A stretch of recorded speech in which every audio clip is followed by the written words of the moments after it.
June 2nd, 1910. When the shadow of the sash appeared on the curtains, it was between 7 and 8 o'clock, and then I was in time again, hearing the watch. It was grandfather's, and when father gave it to me, he said, "I give you the mausoleum of all hope and desire. It's rather excruciatingly apt that you will use it to gain the reductio absurdum of all human experience, which can fit your individual needs no better than it fitted his or his father's. I give it to you, not that you may remember time, but that you might forget it now and then for a moment, and not spend all your breath trying to conquer it. Because no battle is ever won," he said. "They're not even fought. The field only reveals to man his own folly and despair, and victory is an illusion of philosophers and fools."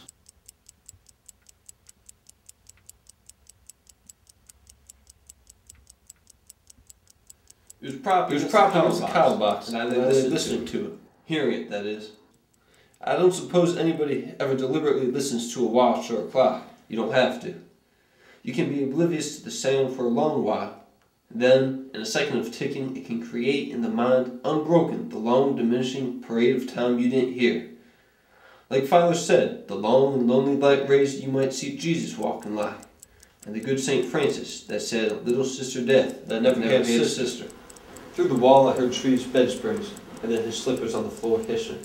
I got up, went to the dresser, and slid my hand along it, and touched the watch, and turned it face down, and went back to bed.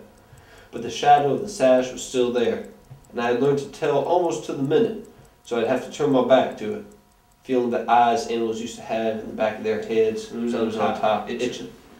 It's always the idle habits you acquire that you will regret. Father said that Christ was not crucified. He was worn away by a minute clicking of little wheels. That had no sister. And so as soon as I knew I couldn't see it, I began to wonder what time it was. Father said that constant speculation regarding the position of mechanical hands on an arbitrary dial, which is a symptom of mind function. Excrement, father said, like sweating.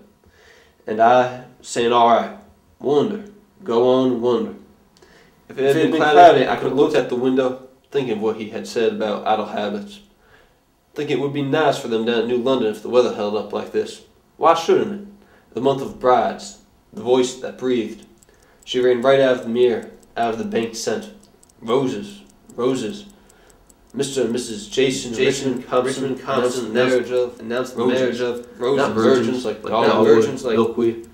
I said I've committed incest, father. I said, roses. Cunning in Harvard one year. If you don't see the boat race, but don't see the boat race, there should be a refund. Let Jason have it. Give Jason a year at Harvard. Shreve stood in the door, putting his collar on, his glasses glinting rosily, as though he had washed them with his face. "You taking a cut this morning?" Is it that late? Bell in 2 minutes.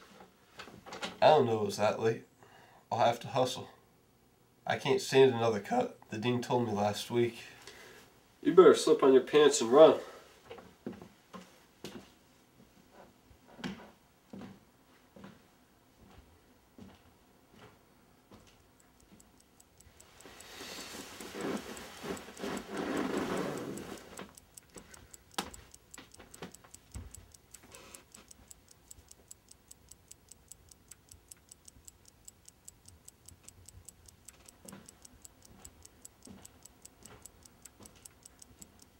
Are you ready yet? Not yet. Run along. I'll make it.